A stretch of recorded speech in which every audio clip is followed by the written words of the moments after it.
One chilly November evening, as Nate prepared to close the bar early, a figure appeared outside.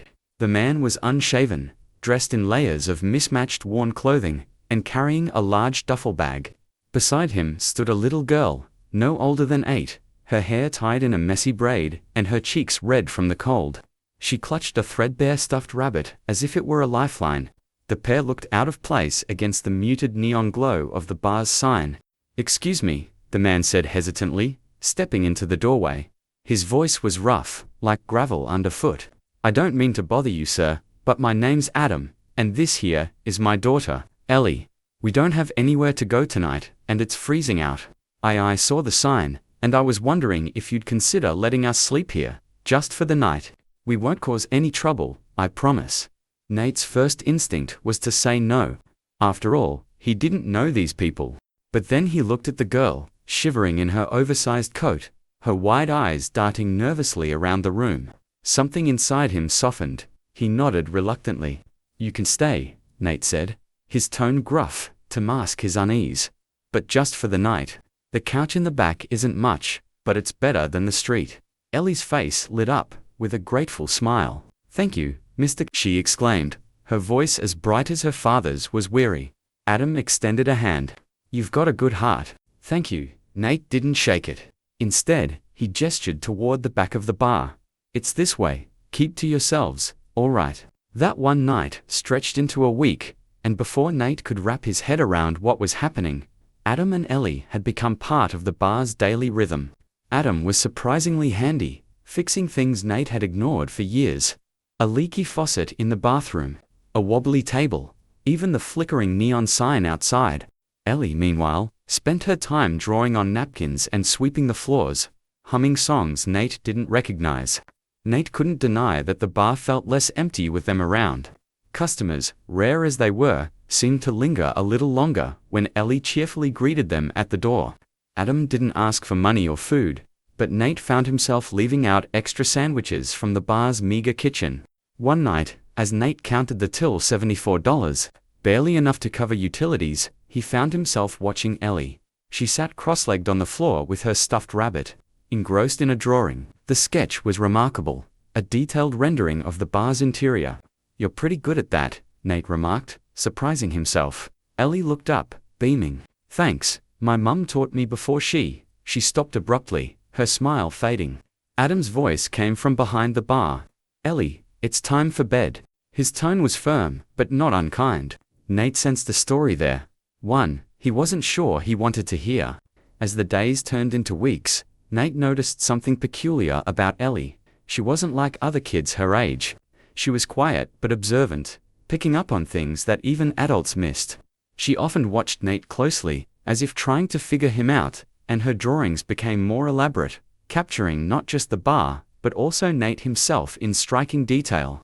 One evening, as a storm raged outside, Nate found Ellie sitting by the window, staring into the downpour. "You all right, kid?" he asked. She turned to him, her face thoughtful. "Do you ever feel like you're supposed to do something big, but you don't know what it is yet?" The question caught Nate off guard. He chuckled, but it sounded hollow. "Not anymore." Ellie tilted her head. "I think you will. My mum used to say that storms make people stronger." "Your mum sounds wise."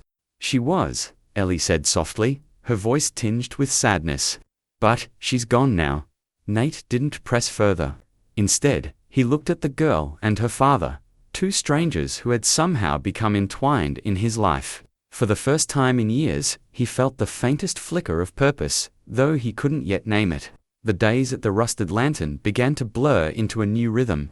Adam continued fixing up the bar during the day, while Ellie spent hours sketching, her fingers perpetually smudged with pencil marks. Nate, reluctant to admit it, began to appreciate their presence. The bar still wasn't thriving, but it felt less hollow, less like a monument to his failure. One evening, while Adam repaired the old jukebox in the corner, Nate noticed Ellie working on another sketch. Her focus was intense, her small hands moving quickly, as if racing against time. When she finished, she carefully tore the page from her sketchbook and placed it on the bar counter. "What's that?" Nate asked, curious despite himself. Ellie smiled shyly. "It's for you. I thought it might help." Nate picked up the drawing, and his breath caught in his throat. It was a vivid, detailed reimagining of the bar. She had drawn it, not as it was, but as it could be. Warm, inviting, and bustling with life. Fairy lights adorned the walls, the wooden tables gleamed, and laughter filled the space. Nate began, struggling to find the words. This is amazing, Ellie. But it's just a dream. Not a dream, Ellie said, her voice firm. It's a vision. My mum used to say you have to see things the way they could be, not just the way they are. Her words stayed with Nate long after the lights were turned off for the night. He found himself staring at the drawing, imagining what it would take to bring that vision to life. As much as Nate appreciated Adam and Ellie, he couldn't ignore the questions that began to pile up. Where had they come from? Why were they on the streets? Adam was resourceful and kind, but there was a guardedness to him, a reluctance to share anything about his past. One night, after closing the bar, Nate found Adam sitting outside on the steps, staring into the night with a distant look in his eyes. You don't talk much about where you came from, Nate said, leaning against the doorframe. Adam glanced at him, his face unreadable. There's not much to tell. Come on, everyone's got a story, Nate pressed. Adam hesitated, then let out a long sigh. I had a life once, a good job, a house, a wife, but things fell apart. Ellie's mum got sick. We spent everything trying to save her. When she passed, I couldn't hold it together. Lost my job, lost the house, and here we are. Nate was quiet for a moment. That's rough, but you're trying. That counts for something. Adam nodded, but his expression didn't soften. What about you? Why are you selling this place? Nate shifted uncomfortably. The bar's a money pit. I've been holding on because it was my dad's. He built it from nothing. But I don't think I have what it takes to keep it going. Adam looked at him for a long moment. Maybe you just need a little help. As the weeks went by, Ellie's sketches began to attract attention. One evening, a customer noticed her drawing on a napkin and asked to buy it. Nate, who had been watching from the bar, was stunned when the man handed Ellie $20 without hesitation. You've got a real talent there, kid, the man said. Ellie beamed, but Nate couldn't shake the feeling that there was something extraordinary about her. The following morning, as Nate cleaned up the bar, he found Ellie's sketchbook on the counter. He hesitated, then opened it. The pages were filled with drawings of the bar, the town, even people Nate recognized. But there was one sketch that stopped him cold. It was a drawing of him. Not as he was, but as he might have been years ago. Younger, full of hope, standing behind the bar with a confident smile. The detail was uncanny, as if Ellie had reached into his past and pulled out a memory. Do you like it? Ellie's voice startled him. She was standing in the doorway, watching him. It's something, Nate said, his voice unsteady. How do you do this? It's like you see things no one else can. Ellie shrugged. My mum used to say, I have a special eye. She said, I can see people's stories. That night, a violent storm swept through the town. The power went out, leaving the bar in darkness, except for the faint glow of the emergency lights. Nate, Adam, and Ellie huddled together, listening to the wind howl outside. As they waited for the storm to pass, Ellie pulled out her sketchbook and began to draw by candlelight. Nate watched her, mesmerized by the way her hands moved across the page. When she finished, she held it up for him to see. It was a drawing of the bar, but something was different. In the background, through the window, there was a figure, dark, shadowy presence. What is that? Nate asked, a chill running down his spine. Ellie frowned. I don't know. Sometimes things just appear when I draw. Adam looked at the sketch and paled. It's probably nothing, he said quickly, but his tone betrayed his unease. Nate couldn't shake the feeling that Ellie's gift was more than just artistic talent. And for the first time, he began to wonder if letting them stay had set something bigger in motion, something he couldn't yet understand. Later that afternoon, a man in a tailored suit walked into the bar. His presence was striking, a sharp contrast to the usual patrons. He scanned the room before approaching Nate at the counter. You, Nathan Carlyle? The man asked. His voice was smooth, practiced. That depends, Nate replied cautiously. Who's asking? The man extended a hand. Name's Grayson Ward, private investigator. Nate's heart skipped a beat. Pie, what's this about? Grayson's gaze flickered to Adam, who was in the corner fixing a loose table leg. Ellie sat nearby, humming softly as she sketched. "I'm looking for someone," Grayson said, lowering his voice. "A man and a child. They've been reported missing." Nate's stomach tightened. "You think they're here?" Grayson didn't answer directly. Instead, he pulled out a photo from his jacket.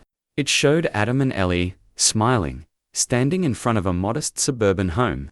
"They've been off the grid for a while," Grayson continued. "The mother's family is worried. Thought you might have seen them." Nate glanced over at Adam and Ellie. Adam seemed unaware of the conversation, but Ellie had paused her drawing, her small hands frozen mid-stroke. "I don't know," Nate said finally, keeping his tone neutral. "Lots of people come and go." Grayson studied him for a moment before slipping the photo back into his pocket. "If you do see them, give me a call." He handed Nate a card and left without another word. That evening, after Ellie had gone to bed, Nate cornered Adam in the back room. "You want to tell me what's going on?" Nate demanded, holding up the investigator's card. Adam's face darkened. "What did he say?" "He's looking for you and Ellie. Says her mum's family is worried." Adam exhaled sharply, running a hand through his hair. "They don't care about us. They just want control. Ellie's special. Her mum always knew it. After she died, they tried to take her from me. Said I couldn't raise her on my own. So, we left." "Special how?" Nate pressed. Adam hesitated. "She sees things, Nate. Things other people don't.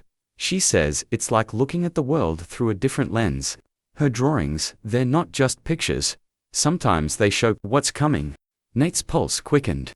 He thought of the shadowy figure in Ellie's sketch. "You're saying she's some kind of psychic?" Adam shook his head. "Not psychic. It's more complicated than that. I don't fully understand it myself, but her mum believed Ellie had a gift, and so do I." Nate stared at him, his mind racing. He wanted to dismiss Adam's explanation as nonsense, but deep down, he couldn't. Ellie's drawings, her uncanny ability to capture emotions and moments, there was no denying that she was different. The next morning, Ellie handed Nate another sketch. This one was different from her usual drawings. It showed the bar, but the front window was shattered, and chairs were overturned. Outside, a group of shadowy figures loomed, their faces obscured. "What's this?" Nate asked, his voice tight. Ellie looked up at him, her expression solemn. "It's what's coming, Ellie." Nate crouched down to her level. "What do you mean, what's coming?" "I don't know exactly," she admitted, clutching her stuffed rabbit tightly. "But we have to be ready."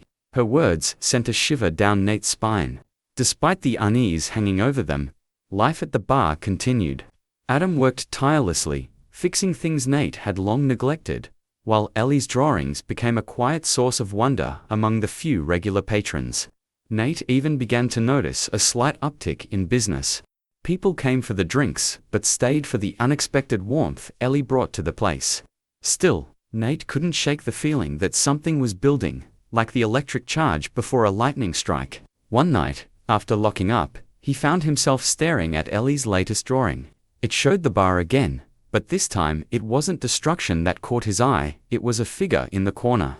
Seated alone, watching everything unfold. The figure was him. As the days passed, Nate found himself at a crossroads. He could turn Adam and Ellie over to the investigator, wash his hands of the strange, inexplicable events unfolding around him, and finally sell the bar. Or, he could take a leap of faith, trusting in a father's love for his daughter, and the quiet power of a little girl's extraordinary gift. For Nate, a man who had spent years running from his own failures, the choice wasn't easy.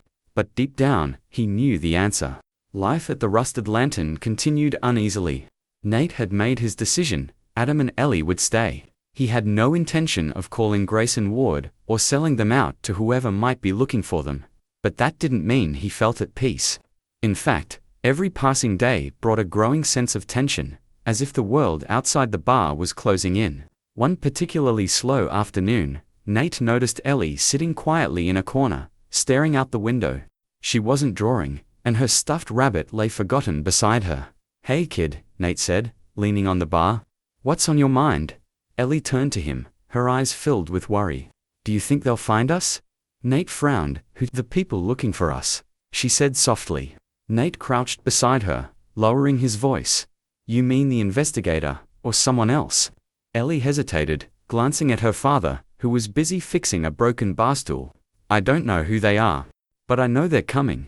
I can feel it. Her words sent a chill down Nate's spine. He had no reason to doubt her instincts, not after everything he'd seen. Well, he said, trying to sound reassuring, if they do come, we'll handle it. You're safe here.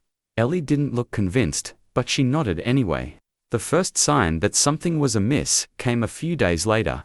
A group of strangers walked into the bar, a man and two women, all dressed in dark, expensive-looking coats. They didn't look like locals, and they didn't act like customers. They ordered nothing, didn't glance at the jukebox or the drink menu. Instead, they sat at a table near the window, speaking quietly among themselves, and occasionally glancing toward Adam and Ellie. Nate felt his stomach tighten. "Can I help you folks?" he asked, walking over to their table. The man looked up, his expression cold and unreadable. "No, thank you. Just passing through." Nate didn't believe him, but he forced a smile and walked away. He noticed Adam stiffen as he caught sight of the group. Adam quickly turned back to his work, but Nate could see the tension in his shoulders. Later, as the strangers left, the man paused at the door and looked back. "Nice place you've got here," he said, his tone laced with something Nate couldn't quite place. "Thanks," Nate replied curtly, watching as they disappeared into the night. That evening, Nate confronted Adam. "Who were those people?" he demanded. Adam shook his head. "I don't know, but I think they're here for us." The next morning, Ellie handed Nate another drawing. This one was more unsettling than anything she'd created before. It showed the strangers from the previous night, but their faces were distorted, almost monstrous. Behind them, the bar was engulfed in flames. "What does this mean?" Nate asked, his voice trembling. Ellie looked up at him, her expression grave. "They're dangerous. We have to be careful." Nate stared at the drawing, his mind racing. He didn't know what to believe, but he couldn't ignore the growing sense of dread. That evening, Grayson Ward returned. His polished demeanor was the same, but his tone was sharper, more urgent. "Mr. Carlyle," he began, leaning on the bar, "I know you're a good man. I know you've probably been helping them. But this isn't just about a missing father and daughter. There's more at stake here than you realize." Nate stiffened. "What are you talking about?" Grayson lowered his voice. "The girl Ilish's not just any kid. Her mother's family isn't just worried about her well-being. They believe she has abilities, things that could be dangerous in the wrong hands." Nate felt a cold sweat break out on his forehead. "Abilities? I'm not at liberty to say more," Grayson replied. "But trust me when I tell you this. If the wrong people find her, it won't end well for any of us." After Grayson left, Nate sat alone in the bar, nursing a cup of coffee and staring at Ellie's latest drawing. He thought about everything Adam had told him, about the shadowy figures in Ellie's sketches, about the strangers who had come to the bar. Part of him wanted to walk away, to sell the bar, and leave this mess behind. But another part of him, the part that had taken Adam and Ellie in when no one else would, knew he couldn't. When Adam joined him at the counter later that night, Nate finally spoke. "We need a plan," he said. Adam looked at him, surprised. "You're not giving up on us?" Nate shook his head. "No. But if what Ellie's drawing is right, we're running out of time." The next morning, the bar felt different. The familiar creaks of the old wood floors and the faint hum of the broken jukebox were now joined by an air of tension. Nate, Adam, and Ellie worked silently, each consumed by their own thoughts. Nate's decision to stand by them had solidified something in their makeshift family, but it also came with a heavy weight. They were preparing for an unknown storm. "All right," Nate said, gathering Adam and Ellie in the back room. A single bulb swung above them, casting long shadows on the walls. "If we're going to stay ahead of this, we need to make sure the bar is secure. I don't know what's coming, but I'm not taking any chances." Adam nodded. "What do you have in mind?" Nate laid out a rough plan. "We need to check every window and door. Make sure the locks are solid. I've got a few old planks in the storage shed out back. We can use them to reinforce the weak spots." "Adam, you're good with tools. Think you can handle that." "Consider it done," Adam said. "What about me?" Ellie asked, her voice small but determined. Nate hesitated, then knelt to meet her eye level. "Your job is to keep doing what you're best at. If you see anything, show me right away." "Can you do that?" Ellie nodded, clutching her stuffed rabbit tightly. As the day wore on, The three of them worked tirelessly. Adam boarded up the windows and repaired the door hinges, while Nate moved the heavier furniture to block entry points. Ellie sat at a table near the center of the bar, her sketchbook open. She drew constantly, her brow furrowed in concentration. By nightfall, the bar was as fortified as it could be. It wasn't perfect, but it felt like a start. That evening, they gathered around a small table, sharing a modest dinner of canned soup and crackers. The silence was heavy, broken only by the occasional creak of the building settling. Ellie was the first to speak. "Do you think it'll be enough?" Adam reached across the table and squeezed her hand. "It'll be enough," he said firmly. But Nate wasn't so sure.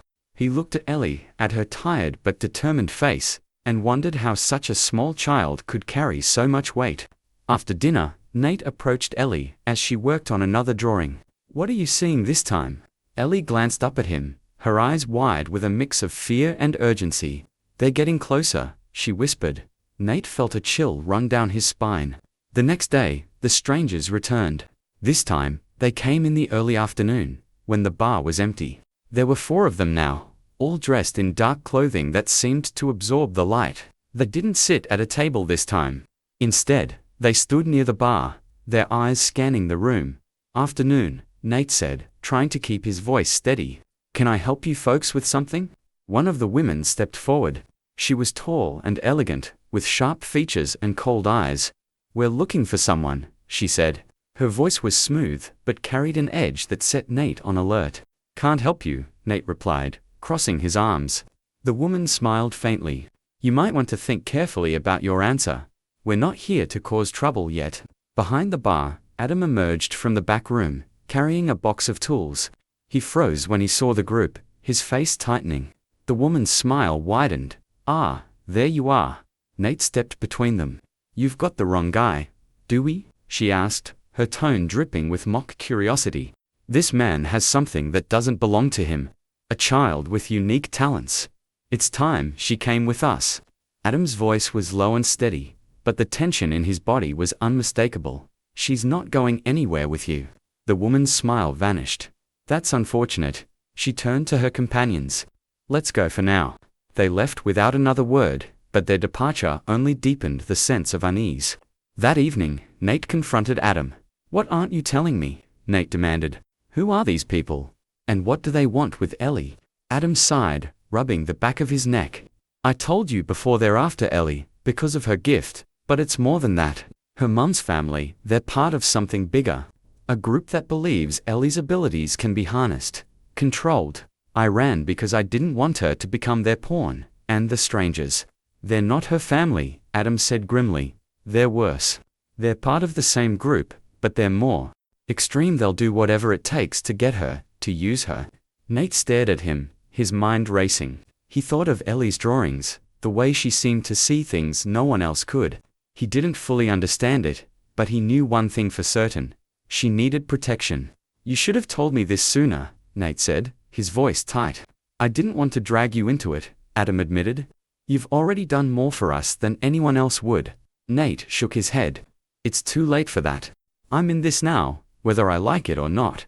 As the night deepened, Nate and Adam worked on a plan. They couldn't stay at the bar forever, not with the strangers closing in. But leaving wasn't an easy option either. "We need to buy some time," Nate said. "Figure out how to get them off our backs, at least for a little while." Adam nodded. "Agreed. But how?" Nate thought for a moment, then turned to Ellie. "Ellie, you've been drawing a lot lately. Is there anything at all that shows us what to do next?" Ellie hesitated, then pulled out a fresh page from her sketchbook. "I don't know," she said softly, "but I can try." She began to draw, her pencil moving faster than ever before. Nate and Adam watched in silence, the tension in the room thick enough to cut with a knife. When she finally stopped, she held up the drawing. It showed the bar again, but this time there was something different.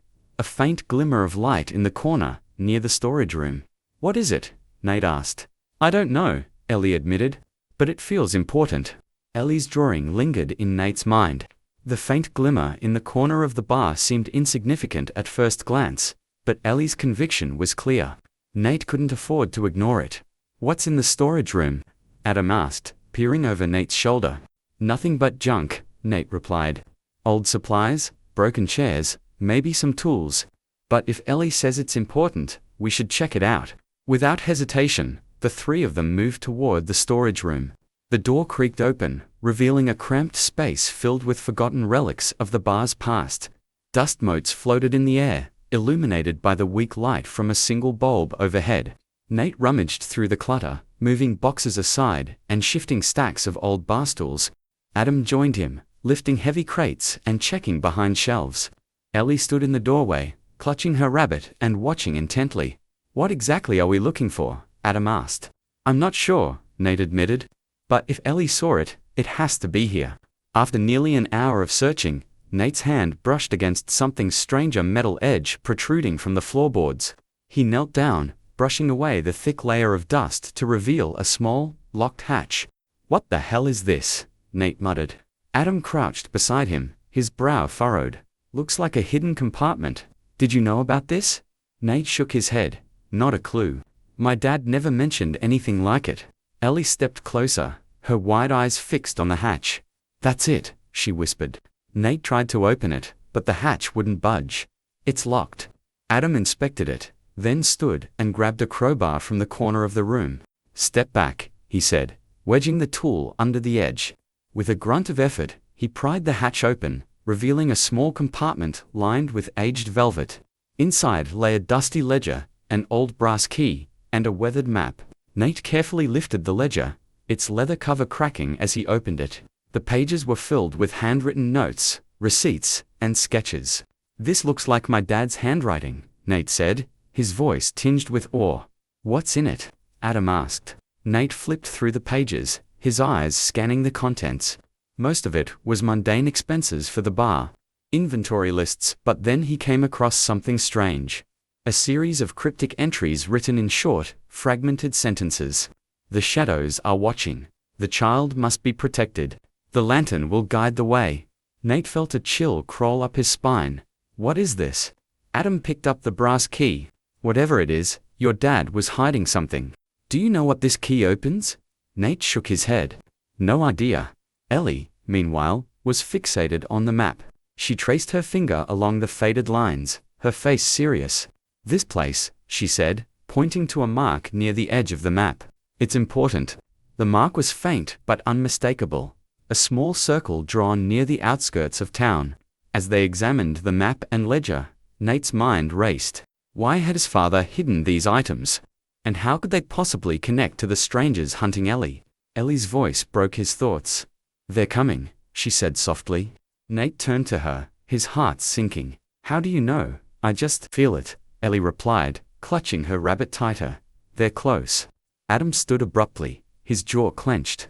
"Then we need to figure out our next move. If this map leads somewhere important, we should go now."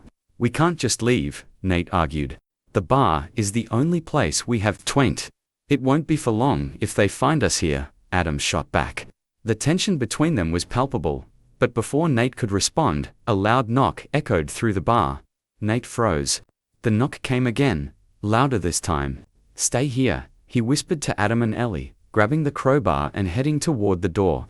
Peering through the peephole, Nate saw the same group of strangers from before, now joined by two more figures. They stood in a tight formation, their faces impassive, but their presence undeniably menacing. "We know you're in there," the tall woman called, her voice cutting through the silence. "There's no point in hiding. Just give us the girl, and we'll leave you in peace." Nate's grip on the crowbar tightened. "Get lost," he shouted through the door. The woman's smile was audible in her reply. "You're making this harder than it needs to be. We'll give you one more chance. Open the door, or we'll come in." Nate backed away, his heart pounding. "They're going to break in," Ellie said from behind him. Her voice was eerily calm. Nate turned to Adam. "We need to move. Now." As the strangers began pounding on the door, Nate, Adam, and Ellie moved quickly. Nate grabbed the map and ledger, stuffing them into a backpack along with the brass key. Adam guided Ellie toward the back exit, but before they could reach it, the sound of shattering glass erupted from the front of the bar. "They're breaking in," Nate shouted. The three of them bolted for the storage room. Adam threw open the back door, leading them into the alley behind the bar. The cold night air hit them like a slap, but there was no time to stop. "This way," Adam said, guiding them toward an old pickup truck parked a few blocks away. As they ran, Nate glanced back and saw the strangers spilling out of the bar, their dark coats billowing like shadows in the dim streetlights.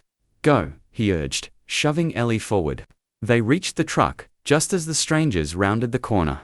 Adam shoved Ellie into the passenger seat and climbed into the driver's side.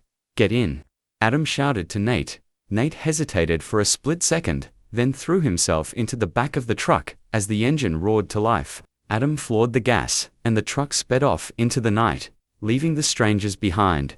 As the town disappeared in the rearview mirror, Nate slumped against the side of the truck bed, his chest heaving. "Where are we going?" he called to Adam over the roar of the engine. Adam glanced at Ellie, who was clutching the map. "Wherever this leads us," he replied.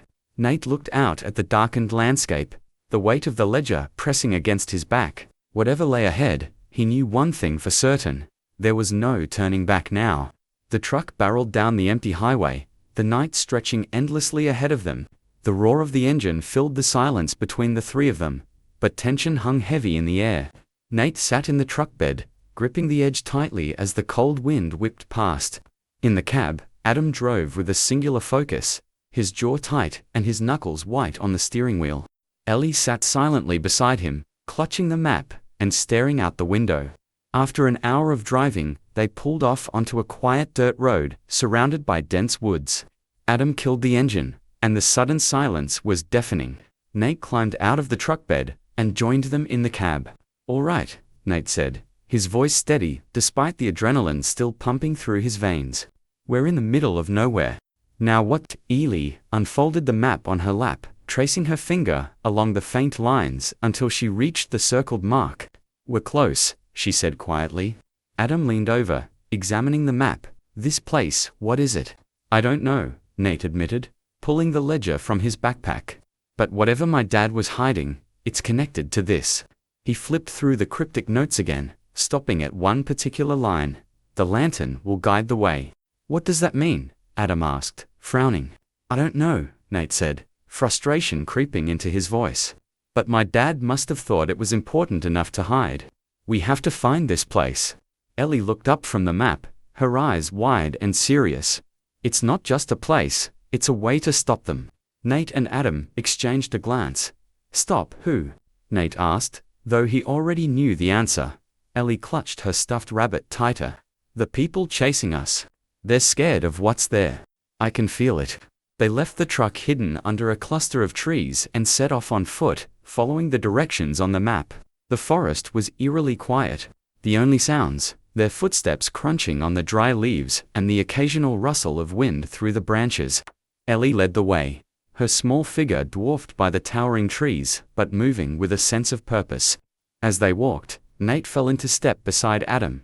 "You really think this place is the answer?" Adam shrugged, his face grim. "I don't know. But if Ellie says it's important, I believe her. She's never been wrong before." Nate glanced at Ellie, who was a few steps ahead, her eyes scanning the path ahead, as if she could see something they couldn't. He thought of the drawing she had made of the bar, the shadowy figures looming in the background, and the faint glimmer of light in the storage room. "I just hope we're not walking into a trap," Nate muttered. After what felt like hours, the trees began to thin, and they emerged into a small clearing. In the center stood a crumbling stone structure, barely more than a foundation and a few remaining walls. Vines crept up the stone, and the air around it felt heavier, as if the ruins were holding their breath. "This is it," Ellie said, her voice barely above a whisper. Adam frowned, looking around. "Doesn't look like much."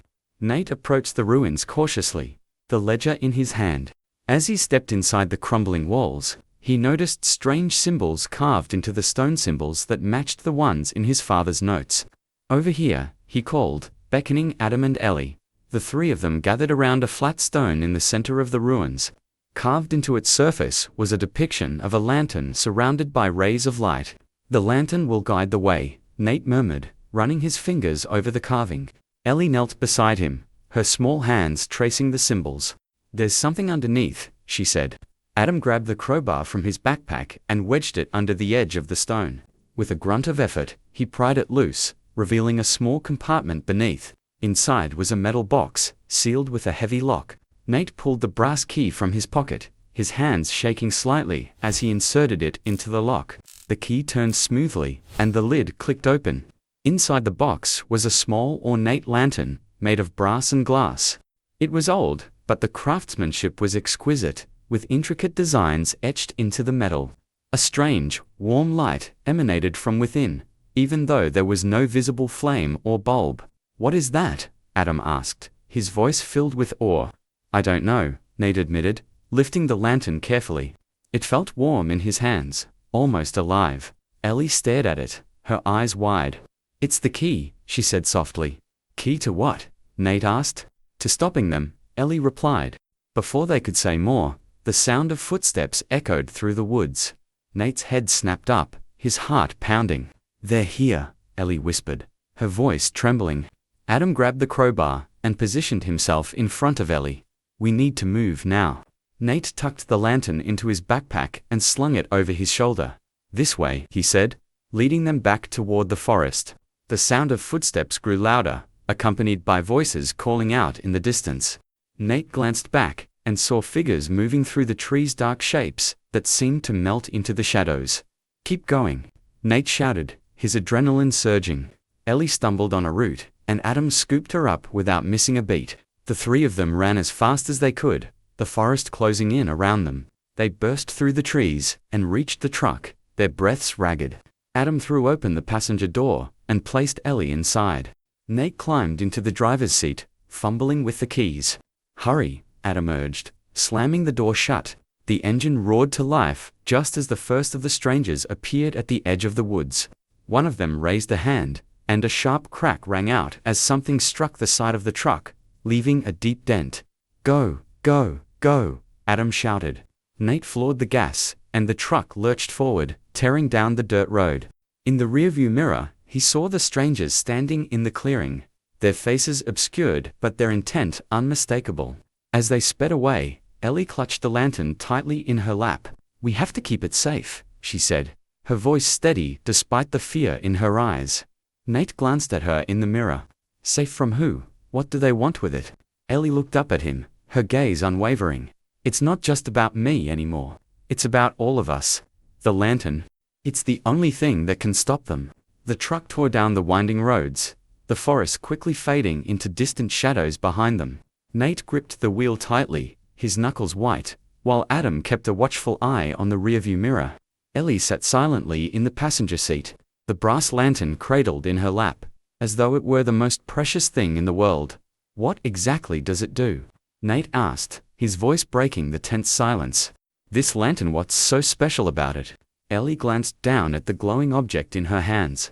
The light emanating from it wasn't harsh or artificial, it was warm, almost alive, casting flickering shadows across the truck's interior. "It's not just light," she said softly, "it's a guide. It shows the truth." Adam turned toward her, his brow furrowed. "The truth about what?" Ellie hesitated, then looked out the window, as if searching for the words. "About them. About the ones chasing us. They're afraid of it because it reveals what they really are." Nate felt a chill crawl up his spine. "And what are they?" Ellie met his gaze in the rearview mirror, her expression unreadable. "You'll see." After hours of driving, exhaustion began to set in. The three of them hadn't eaten since early that morning, and the adrenaline that had kept them going was wearing off. When Nate spotted the flickering neon sign of a roadside diner up ahead, he made the decision to stop. "We'll grab something to eat and figure out our next move," he said, pulling into the gravel lot. "Is it safe?" Adam asked, his tone wary. "Nowhere is safe," Nate replied grimly. "But we can't keep going like this. We need a plan." They parked near the edge of the lot, where the truck would be less visible, and entered the diner. It was nearly empty, save for a weary waitress behind the counter and a trucker sipping coffee in a corner booth. Ellie clung to Adam's hand as they slid into a booth far from the windows. Nate ordered 3 plates of scrambled eggs and toast from the waitress, who barely looked up as she scribbled the order on her pad. For the first time in hours, the three of them allowed themselves to breathe. Nate sipped his coffee, his eyes scanning the room for any sign of danger. Adam leaned back in his seat, his shoulders slumping as the tension finally began to ease. Ellie, however, remained alert, her small hands still clutching the lantern under the table. "What's our next move?" Adam asked, breaking the silence. Nate set his cup down, leaning forward. "We follow the map. There's something else out there, something my dad was protecting. If the lantern is part of it, we need to find the rest. And if they catch us before we do..." Nate didn't have an answer. As the waitress brought their food, Ellie suddenly stiffened, her gaze fixed on the diner door. "What is it?" Adam asked, his voice low. Ellie didn't respond immediately. Her grip on the lantern tightened, and she whispered, "They're close." Nate turned toward the door, his heart pounding. The diner remained quiet, but he trusted Ellie's instincts. She had been right every time. "We need to go," Nate said, standing abruptly. "But we just got here," Adam protested. "We're not staying to find out what happens next," Nate replied. He tossed a wad of cash onto the table and ushered them out of the booth. As they hurried back to the truck, Nate scanned the parking lot for any sign of the strangers. It was empty, but the oppressive sense of being watched was unmistakable. They reached the truck and climbed inside, Nate starting the engine as quickly as possible. But before they could pull out of the lot, a figure stepped into the beams of the headlights. It was the private investigator, Grayson Ward. Nate slammed on the brakes, his heart racing. Grayson approached the driver's side window, his hands raised in a gesture of peace. "We need to talk," he said, his voice steady. Nate hesitated, glancing at Adam and Ellie. "Why should we trust you?" "Because I'm the only one who can help you," Grayson replied. "But you need to listen to me now." Against his better judgment, Nate rolled down the window slightly. "Talk." Grayson's expression was grim. "They're coming for you, and they won't stop until they get what they want. But the lantern, whatever it is more powerful than they realize. It's not just a tool, it's a weapon. And if you don't figure out how to use it, you're all dead." Adam leaned forward, his tone sharp. "Why do you care? You're one of them, aren't you?" Grayson shook his head. "I'm not with them. Not anymore. I was hired to find you, but I didn't know what I was walking into. These people, they're not just dangerous. There's something else entirely. If you want to survive, you're going to need my help." Nate considered Grayson's words, his mind racing. The man had been following them for weeks, but his tone was different now, desperate. "Even, how do we know we can trust you?" Nate asked. "You don't," Grayson admitted. "But trust me or not, you're out of time. They're already on their way here. If we don't leave now, none of us will make it out alive." Ellie spoke up suddenly, her voice soft but certain. "He's telling the truth." Nate and Adam exchanged a look, then nodded reluctantly. "Get in," Nate said, unlocking the passenger door. Grayson climbed in, and the truck roared back onto the highway, the neon sign of the diner fading into the distance behind them. As they drove, Grayson explained what little he knew. "The people chasing you, they're not human. At least, not entirely," he said. "What does that mean?" Adam asked. "They're part of an organization that's been around for centuries. They believe in controlling people through fear, through manipulation. And Ellie's abilities, the lantern there, a threat to that control. They'll do whatever it takes to destroy it." "And the lantern?" Nate asked.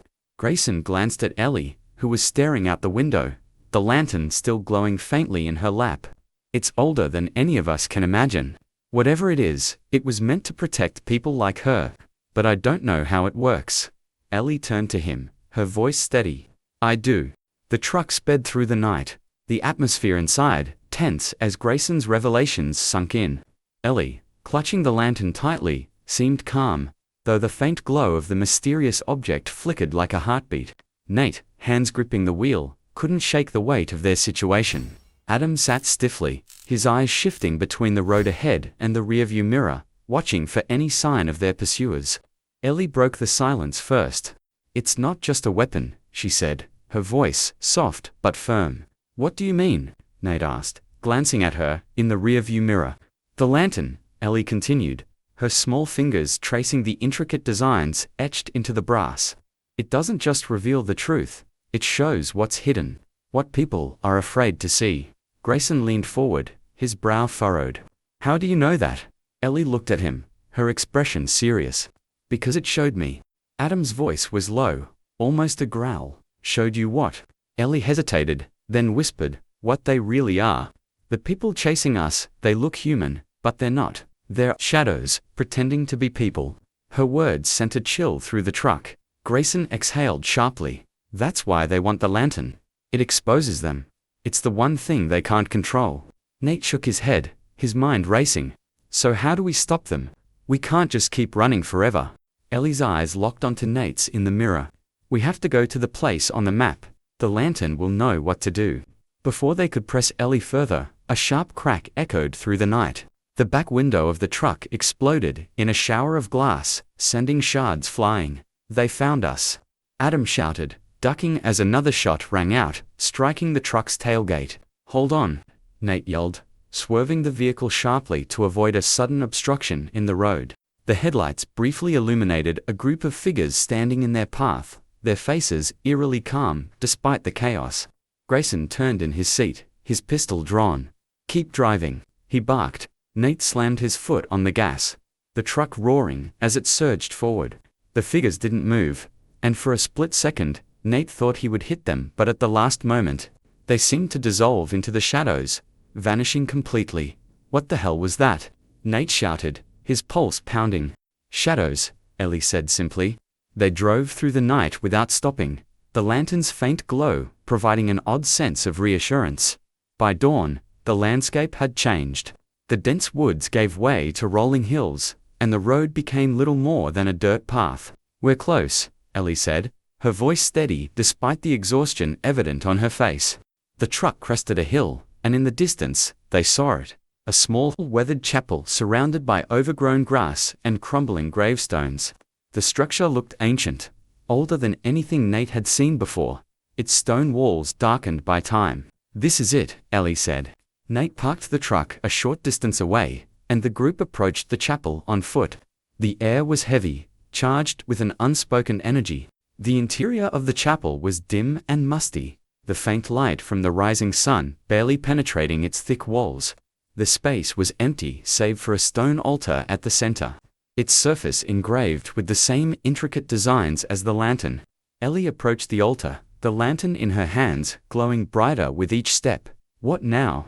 Adam asked, his voice echoing in the stillness. Ellie didn't answer. Instead, she placed the lantern on the altar and stepped back. The glow intensified, filling the room with a warm, golden light. Nate shielded his eyes, but as the light grew, he saw something extraordinary.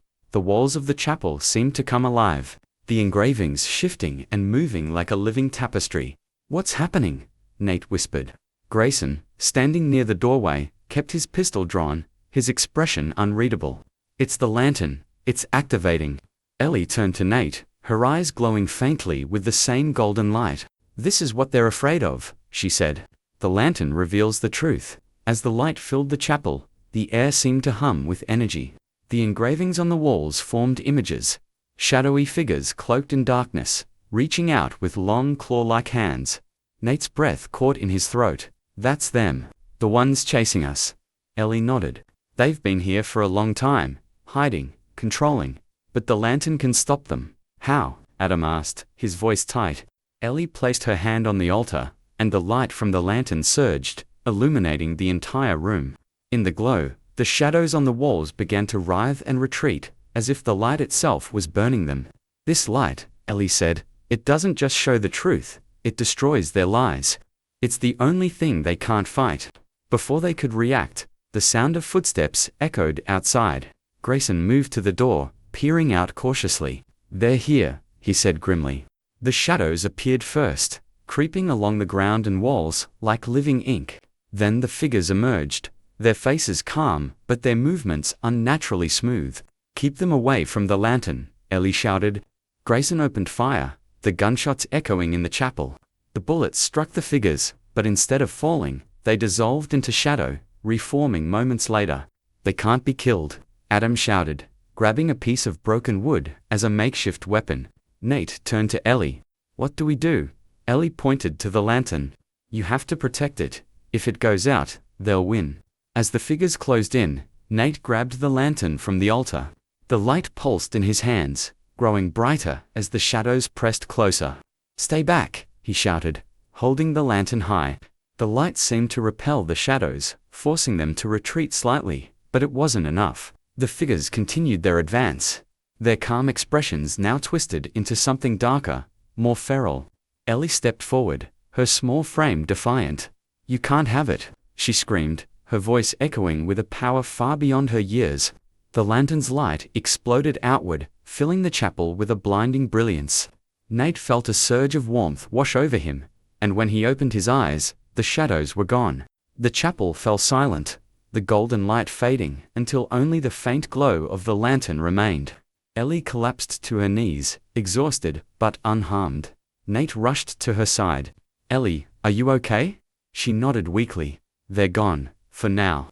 Grayson lowered his weapon, his expression a mix of relief and awe. "You did it," he said. Adam knelt beside Ellie, his face filled with gratitude. "You saved us." But Ellie looked up at the altar, her eyes still glowing faintly. "It's not over," she said. "The lantern stopped them. But they'll be back. We have to protect it." The air in the chapel hung heavy, the aftermath of the lantern's burst of light leaving a strange stillness in its wake. Nate, Adam, Ellie, and Grayson sat in the dim light, each lost in their thoughts. The lantern now glowed faintly in Ellie's lap, its warmth steady but subdued, like the calm before another storm. Ellie was the first to speak. "They'll come back," she said softly, her voice carrying a certainty that sent a chill through the others. Nate, leaning against the altar, rubbed his face with his hands. "We need to figure out how to stop them for good," he said, his tone resolute but weary. Grayson nodded, pacing near the entrance. "The lantern is powerful, but it's not enough on its own. It repels them, burns away their lies, but unless we destroy the source of their power, they'll keep coming." Adam frowned, gripping the crowbar he'd been carrying since the bar. "And what is their source? You've seen what they can do. How do you fight shadows that don't die?" Grayson stopped pacing, his face grim. "They're not just shadows. They're tethered to something that gives them form. If we can sever that connection, they'll lose their strength." Nate stood, his eyes narrowing. "And how do we find it?" Grayson hesitated, then pointed to the lantern. It reveals the truth, doesn't it?" Ellie said. "It shows what's hidden. If we let it guide us, maybe it can show us their source." Ellie looked at the lantern, then at Nate. "It can, but it's dangerous. They'll feel it if we use it again. They'll know." Nate crouched beside her, his voice steady. "Ellie, we don't have a choice. If we don't stop them, they'll never leave us alone. We need you to help us." Ellie nodded reluctantly, her small hands tightening around the lantern's handle. Ellie stood and carried the lantern back to the altar. The others watched as she placed it carefully in the center. The moment it touched the stone, the faint glow intensified, casting golden light across the room. The engravings on the walls began to shift again, forming new images. A darkened sky, a towering structure shrouded in mist, and a circle of shadowy figures surrounding it. "It's showing us where to go," Ellie said, her voice trembling. Grayson stepped closer, studying the images. "That's the old factory on the edge of town," he said. "It's been abandoned for years." "Of course it has," Adam muttered. "Perfect place for them to hide." Nate nodded, his jaw tight. "Then that's where we're going." Ellie turned to him, fear flickering in her eyes. "It won't be easy. They'll be waiting for us." "We'll deal with it," Nate said firmly. "We've come too far to turn back now." The group gathered their supplies, determined to face whatever lay ahead. Nate packed the lantern carefully into his backpack, while Adam reinforced their weapons: a crowbar, a heavy wrench, and a kitchen knife from the chapel's small supply closet. "We'll need more than this," Grayson said, checking the magazine in his pistol. "Bullets don't stop them, but they can slow them down. We'll have to move fast once we're inside." Ellie sat quietly on a bench, her stuffed rabbit in her lap. She watched the others with a solemn expression, her small face framed by the flickering light. "Ellie," Adam said, crouching beside her, "you don't have to go. We can find somewhere safe for you to wait." "No," Ellie interrupted, her voice firm. "I have to go. The lantern needs me." Adam looked at her, his eyes filled with both pride and fear. "All right," he said softly. "But you stay close to me, no matter what." The drive to the factory was silent, the weight of what lay ahead pressing down on them. The early morning sun cast long shadows across the landscape, and the abandoned roads seemed to stretch endlessly. As they approached the factory, the air grew colder, and a strange, oppressive feeling settled over them. The building loomed in the distance, its rusted metal walls and broken windows giving it the appearance of a long-forgotten tomb. Grayson parked the truck a safe distance away, and the group climbed out, their breaths visible in the chilly air. "This is it," he said, his voice low. Nate adjusted the straps of his backpack, the weight of the lantern inside a constant reminder of their mission. "Let's finish this." The factory's main entrance was barricaded, forcing the group to circle around to a side door. Adam pried it open with the crowbar, the metal screeching loudly in the stillness. Inside, the air was thick with dust and the smell of rust. The factory floor was vast and empty, the shadows stretching long and dark across the cracked concrete. Ellie clung to Adam's hand as they moved cautiously through the space, their footsteps echoing in the silence. Nate led the way, the lantern's glow faint but steady as it guided them deeper into the building. "This place gives me the creeps," Adam muttered. "It's not the place," Ellie whispered. "It's them." Grayson held up a hand, signaling for the group to stop. Ahead of them, a faint sound echoed through the factory, a low, almost rhythmic hum that seemed to vibrate in the air. "What is that?" Nate asked, his voice barely audible. Grayson's expression darkened. "We're close, stay alert." They followed the sound to the heart of the factory, where the shadows seemed to thicken, clinging to the walls and floor like living things. At the center of the room stood a massive, ancient machine, its gears rusted and its surface covered in the same strange symbols as the lantern. Ellie gasped, clutching her rabbit tightly. "That's it," she said, her voice trembling. "That's what's keeping them here." Nate stared at the machine, his heart pounding. The lantern in his backpack grew warmer, its light beginning to seep through the fabric. "They're bound to it," Grayson said. "It's their anchor. Destroy that, and they lose their power." Adam stepped forward, raising the crowbar. "Then let's take it apart." Before he could strike, the room was plunged into darkness. The oppressive hum grew louder, almost deafening, as the shadows came to life. Figures emerged from the darkness, their forms twisting and shifting as they closed in around the group. "Stay together," Nate shouted, pulling the lantern from his backpack. The lantern's light flared to life, cutting through the darkness and forcing the shadows to retreat. But the figures didn't vanish. They circled the group, their movements faster and more aggressive than before. "They're stronger here," Grayson yelled, firing his pistol at one of the figures. The bullet passed through it, but the shadow reformed instantly, lunging toward him. Nate swung the lantern in a wide arc, the light burning away the shadow before it could reach Grayson. "We have to destroy the machine," he shouted. Adam, still holding the crowbar, charged toward the machine, his every step dogged by writhing shadows. "Cover him," Nate yelled, holding the lantern high to keep the shadows at bay. Ellie stood at the center of the group, her eyes glowing faintly as she held the lantern's light steady. "Don't stop," she cried, "you're almost there." The factory seemed alive, pulsating with an eerie energy that pressed against the group from all sides. The shadows around them shifted and writhed like a living tide, recoiling only slightly when the lantern's light flared. The rhythmic hum from the machine grew louder, vibrating through the floor and into their bones. Adam surged forward with the crowbar, his path illuminated by the flickering glow of the lantern. The shadows hissed and darted toward him, but Nate swung the lantern's light in their direction, burning them away just long enough for Adam to reach the massive machine.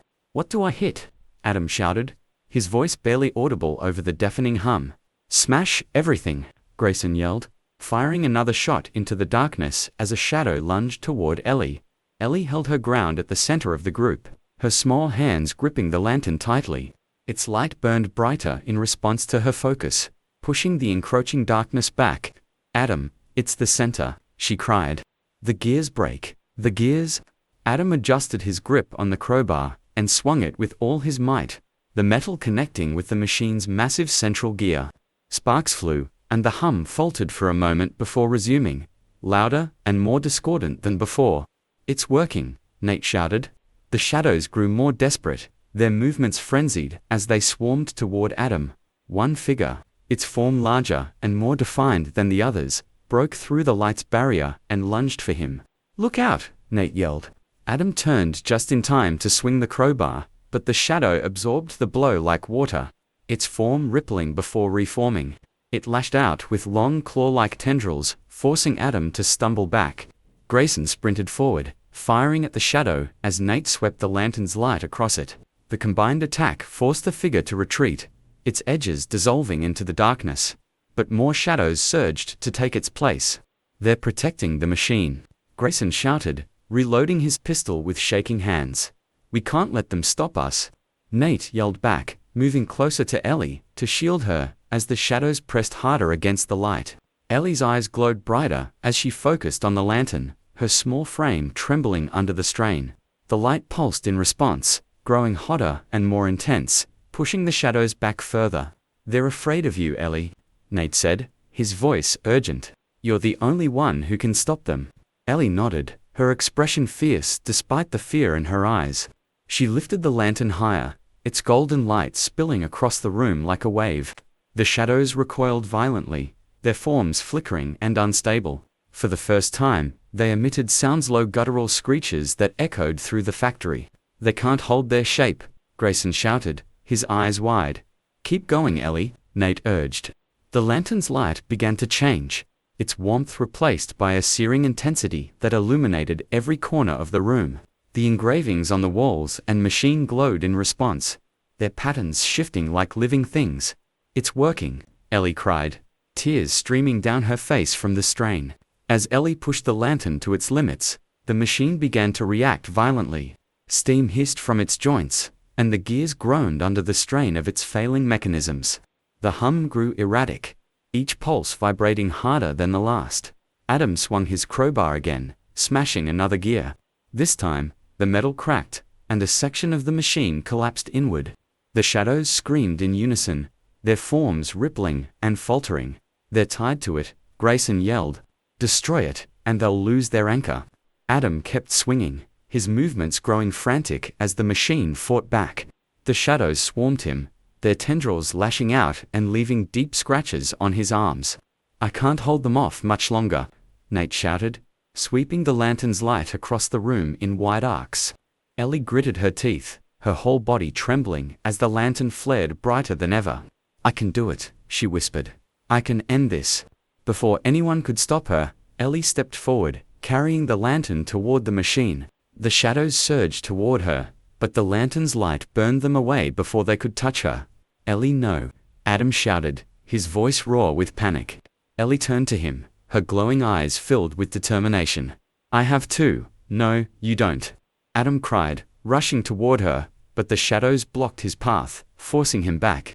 Ellie placed the lantern on the machine's central platform, its light fusing with the engravings on the metal.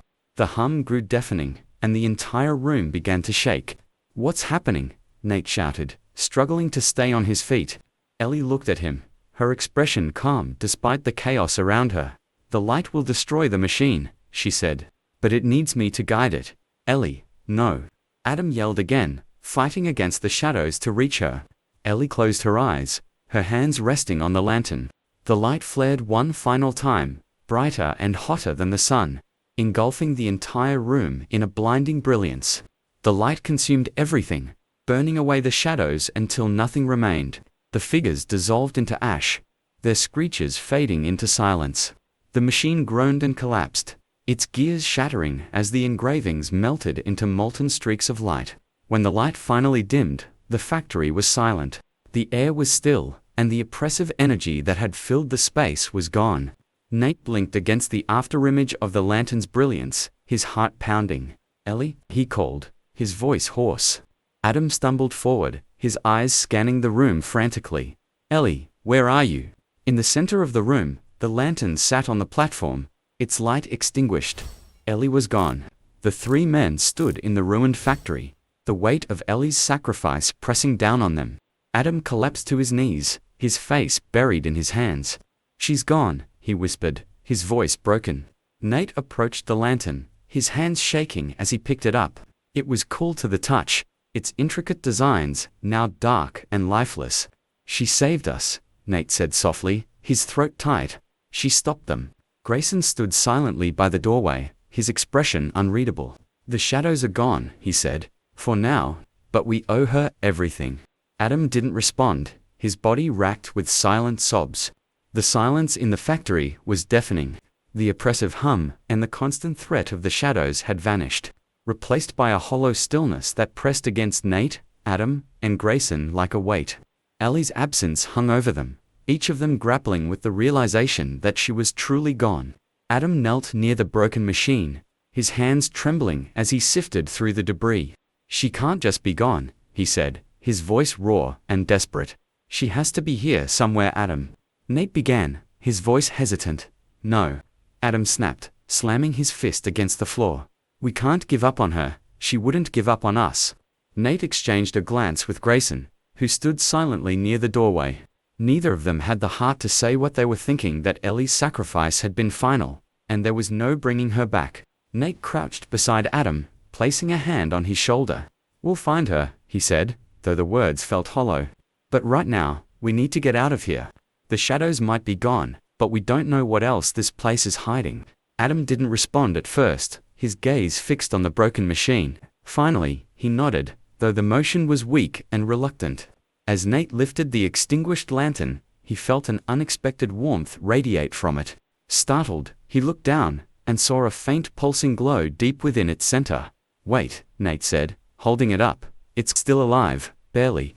Adam's head snapped up, his eyes wide with sudden hope. "What does that mean? Is she?" "I don't know," Nate admitted. "But if the lantern still has power, maybe Ellie isn't completely gone.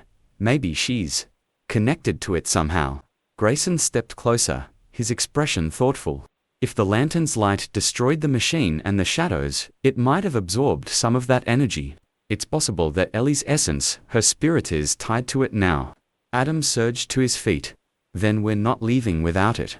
"Agreed," Nate said, tightening his grip on the lantern. "But we need to figure out how to use it. If Ellie's in there, we have to find a way to bring her back." Before they could move, the factory trembled, the ground beneath their feet shifting as a deep rumble echoed through the walls. "What now?" Nate muttered, his heart sinking. The air around them grew colder, and a low guttural sound reverberated through the space, a sound that wasn't human. Grayson drew his pistol, his eyes scanning the darkened corners of the room. "We're not alone." From the shadows of the broken machine, a figure began to emerge. Unlike the amorphous shadows they had faced before, this figure was solid, its form massive and grotesque. Its skin was a patchwork of darkness and molten light, its face an indistinct mass of shifting features. "What the hell is that?" Adam breathed, his voice trembling. "The source," Grayson said grimly. "It wasn't just the machine. Something else was controlling it, something stronger." The figure stepped forward, its presence suffocating. The faint light from the lantern flickered weakly in Nate's hands, as if reacting to the creature's power. "We have to fight it," Nate said, his voice steady, despite the fear coursing through him. "With what?" Adam snapped. "Bullets didn't work on the shadows, and this thing looks 10 times worse." Nate held up the lantern, its faint glow pulsing like a heartbeat. "Ellie stopped the shadows with this. Maybe it can stop whatever this is, too." Grayson nodded, his grip tightening on his pistol. "We'll cover you. Just do whatever you have to do." The creature let out a guttural roar, the sound shaking the walls and sending a wave of icy air through the room. It lunged toward them with inhuman speed, its massive form crashing through the debris. Grayson fired several shots, each one striking the creature but having little effect. The bullets seemed to slow it down, but the wounds it left quickly closed, the molten light knitting the darkness back together. Adam swung his crowbar, striking the creature's arm with all his strength. The blow staggered it, but the crowbar glowed red-hot in his hands, forcing him to drop it with a curse. "Do something, Nate," Adam shouted, backing away from the creature. Nate held the lantern tightly, his mind racing. The light was to faint whatever energy it had left, wasn't enough to stop the creature. But as he stared into its glowing center, he thought of Ellie, of her determination and courage in the face of overwhelming odds. "Come on, Ellie," he whispered. "We need you." The lantern's light flickered, then flared slightly brighter. Nate felt a warmth spread through him, and in that moment, he understood. The lantern wasn't just a tool, it was a conduit, a bridge between worlds, and Ellie's spirit was still connected to it. Closing his eyes, Nate focused on the light, willing it to grow. "Ellie," he said softly, "if you're in there, help us. Show us how to stop this." The lantern pulsed in response, its glow intensifying. The warmth in Nate's hands spread to his chest, then to the rest of his body. He felt a surge of energy, as if Ellie's strength was flowing through him. The creature roared again, charging toward him. Nate raised the lantern, its light blazing like a miniature sun. The creature faltered, its form rippling and unstable under the intense illumination. The light from the lantern became blinding, forcing the others to shield their eyes. Nate felt the energy within him surge to its peak, and in that instant, he heard Ellie's voice, soft but clear, cutting through the chaos. "Let me finish it," she said. Without hesitation, Nate released the lantern, letting it hover in the air. The light flared brighter than ever, filling the entire room. Ellie's figure began to emerge within the glow, her small form radiant and unyielding. The creature let out a final, deafening roar, its body disintegrating under the lantern's light. The molten patches of its form cracked and shattered, and the darkness that held it together dissolved into nothingness. As the light faded, the factory grew silent once more. Ellie stood in the center of the room, the lantern dim and lifeless in her hands. "Ellie!" Adam cried, rushing to her side. She looked up at him, her face pale but smiling. "It's over," she said softly. "They're gone." The factory was quiet now. The oppressive weight of the shadows completely lifted. The air felt lighter, almost breathable, as if the darkness that had lingered there for so long had finally dissipated. Ellie stood in the center of the room, the dim, lifeless lantern cradled in her hands. Adam knelt beside her, his face a mixture of relief and overwhelming emotion. "You're okay," Adam whispered, his voice trembling. He wrapped his arms around Ellie, pulling her close. Ellie nodded against his chest. "I'm tired," she said softly. "But I'm okay." Nate approached them cautiously, his gaze fixed on the lantern. "Ellie, what happened? How did he—" Ellie pulled back slightly, turning her tired eyes to Nate. "I was in the light," she said. "It's hard to explain, but it felt like I was part of it, like the lantern and I were the same. I could feel them, the shadows, and I knew what I had to do to stop them." Grayson, standing near the doorway with his pistol still drawn, lowered it slowly. "You destroyed them," he said. "Not just the shadows here, but all of them. The connection is severed." Ellie's gaze fell to the lantern, now cold and dark. "The lantern isn't strong anymore. It used everything we had to finish it." Nate's voice was soft but resolute. "You did it, Ellie. You stopped them, and you're still here. That's all that matters." A deep rumble interrupted the moment, and the ground beneath their feet trembled. Dust and debris began to fall from the ceiling as the factory groaned, the destruction of the machine having destabilized the entire structure. "We need to get out of here," Grayson shouted, moving quickly toward the exit. Adam lifted Ellie into his arms and followed, with Nate close behind. The factory floor cracked and shifted as they ran, the walls collapsing inward and sending plumes of dust into the air. "Move!" Nate yelled, glancing back to see chunks of the ceiling crashing to the ground. They reached the doorway just as the entire center of the factory caved in, the massive machine disappearing into the rubble. Outside, the group stumbled into the early morning light, coughing and covered in dust. They stood in silence, watching as the factory collapsed completely, sending a cloud of debris into the air. When it was over, all that remained was a pile of twisted metal and broken stone. "It's done," Grayson said quietly. Ellie, still in Adam's arms, looked back at the ruins. "They won't come back," she said. The machine was the last thing holding them here. As the sun rose higher, the group gathered near the truck. The tension that had gripped them for so long was finally beginning to ease, though the weight of everything they had been through still lingered. "What happens now?" Adam asked, his voice hoarse. Grayson holstered his pistol and leaned against the truck. "Now, you rebuild. Take Ellie somewhere safe and let her live a normal life. You've all earned that." Adam looked down at Ellie, his expression filled with both love and concern. "Is that possible, after everything she's been through?" Ellie reached out and touched his hand. "I think it is," she said. "The lantern showed me things I didn't understand before. But I know we're free now. We can finally rest." Nate stepped forward, his gaze thoughtful. "The lantern might be spent, but it's still important. We can't let it fall into the wrong hands." Grayson nodded. "Agreed. I'll make sure it's hidden somewhere safe, where no one can use it for the wrong reasons." Ellie hesitated, then handed the lantern to Nate. "It belongs to you now," she said. "You know how to protect it?" Nate took it, feeling the weight of the object in his hands. Even without its light, it seemed to hum faintly, as if holding a trace of Ellie's connection to it. The group lingered by the truck, reluctant to part ways, despite knowing it was time. Grayson was the first to speak. "I've got loose ends to tie up," he said, his tone gruff, but sincere. "But if you ever need me, you know how to find me." Adam shook his hand. "Thank you," he said simply. Grayson gave a nod, then turned and disappeared down the road. Nate looked at Adam and Ellie. "You two have a chance to start over," he said. "Don't waste it." Adam smiled faintly. "What about you?" Nate glanced at the lantern, then at the horizon. "I'll figure it out.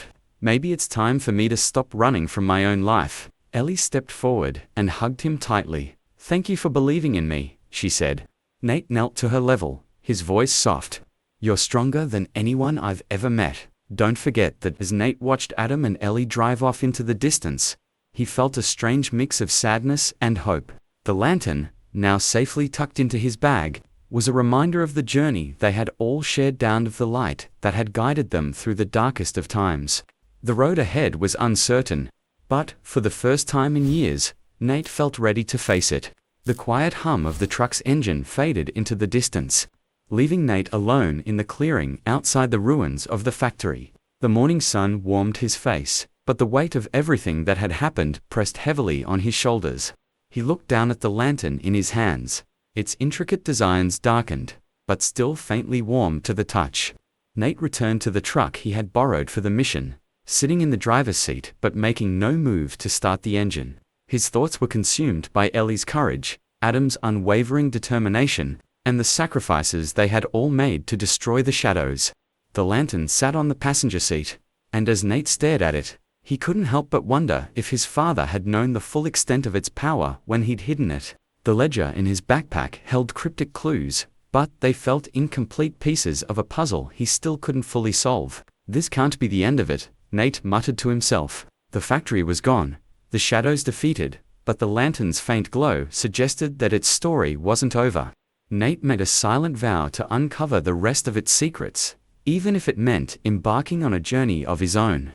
The drive back to the town was long and uneventful, the empty roads giving Nate plenty of time to think. By the time he pulled into the parking lot of the Rusted Lantern, the familiar sight of the bar felt almost surreal. The building looked the same as it always had, weathered but sturdy, a relic of his father's dreams and his own stubborn determination, yet it felt different now, as if the events of the past few weeks had imbued it with new meaning. Nate stepped inside, the smell of old wood and faintly stale beer welcoming him like an old friend. He placed the lantern carefully on the counter, its presence feeling oddly fitting in the space. "This is where it started," he said quietly. "And maybe this is where it needs to stay."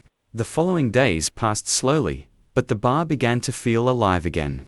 Nate worked tirelessly, repairing broken fixtures, repainting the walls, and even replacing the old, faded sign outside. He didn't have Ellie's artistic talent, but her vision for the bar bright and welcoming stayed with him as he worked. The lantern remained on the counter, a quiet reminder of the journey that had brought him to this point. It became a conversation starter for the few customers who trickled in, though Nate never told them the full story. One afternoon, a man in a suit came in and ordered a beer. As Nate poured the drink, the man nodded toward the lantern. "Interesting piece," the man said. "Where'd you find it?" Nate smiled faintly.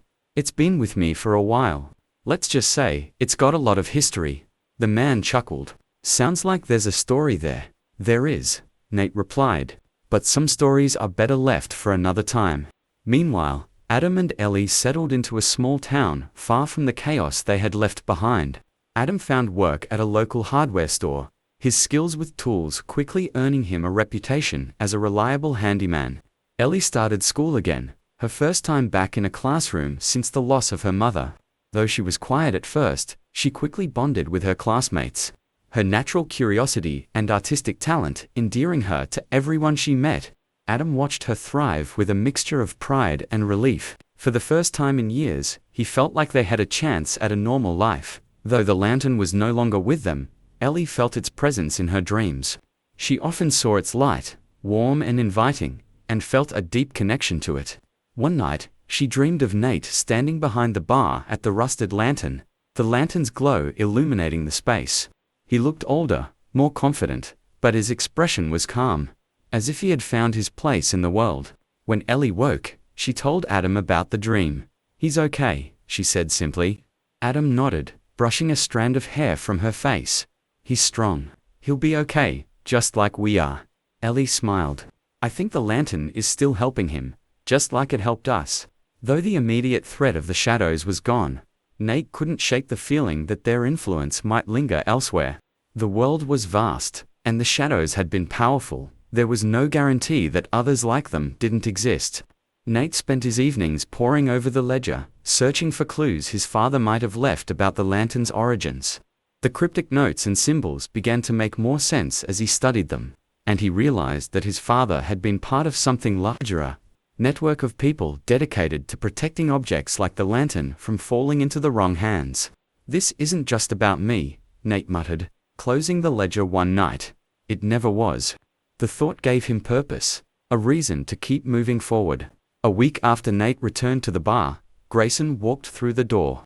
The private investigator looked as sharp as ever, though his demeanor was less guarded than before. "Figured I'd find you here," Grayson said, taking a seat at the bar. Nate raised an eyebrow. "You're not here to drag me into another mess, are you?" Grayson chuckled. "Not this time. Just wanted to check in. See how you're holding up." Nate poured him a drink, setting it on the counter.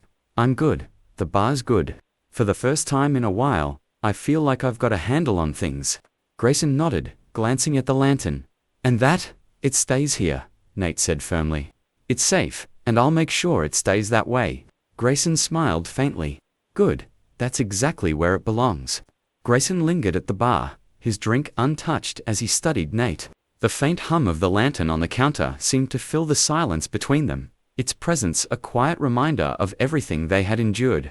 "You've come to more than just check in," Nate said finally, leaning against the counter.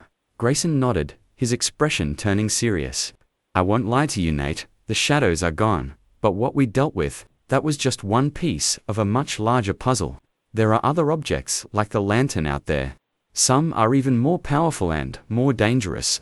Nate frowned, his hands tightening on the edge of the counter. "And you think I'm going to what? Become some kind of lantern keeper?" Grayson smirked. "Not exactly, but your father was part of something. A network of people who protected objects like this, kept them from falling into the wrong hands. You've already proven you can handle yourself. Maybe it's time to consider picking up where he left off." Nate shook his head, laughing softly. "I'm not some hero, Grayson.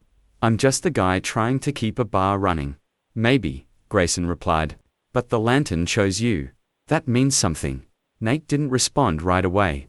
He thought about Ellie, about her bravery and strength, and about the way the lantern had brought them together. He thought about his father, the ledger, and the secrets that had been hidden for so long. Finally, he sighed. "If I agree to this, where do I even start?" Grayson slid a small notebook across the counter. "This belonged to someone who worked with your dad. It's got names, locations, leads. You won't be alone." Nate hesitated, then picked up the notebook. It felt heavy in his hands, not because of its size, but because of what it represented. A week after Grayson's visit, a letter arrived at the bar. The handwriting on the envelope was small and neat, and Nate's heart skipped a beat when he recognized Ellie's name in the return address. He opened the envelope carefully, pulling out a folded sheet of paper. Inside was a short note written in Ellie's unmistakable voice. "Dear Nate, I just wanted to say thank you for everything. You helped us when no one else would, and you believed in me, even when I didn't understand what I was supposed to do. We're doing okay now. Dad's working, and I'm going to school again. It's strange being normal after everything, but I think it's good for us. I know the lantern is safe with you. I can still feel it sometimes, like it's watching over all of us. If you ever need my help again, you know where to find me. Take care of yourself, okay? And take care of the lantern. Love." Ellie. Nate smiled as he read the letter, his chest tightening with a mix of pride and sadness. He tucked it into the ledger, knowing he would keep it with him wherever his journey took him. The following weeks were filled with preparation. Nate spent his days working on the bar, welcoming a growing number of customers who seemed drawn to the warmth and light the place now exuded. At night, he pored over the notebook Grayson had given him, tracing the connections his father had left behind.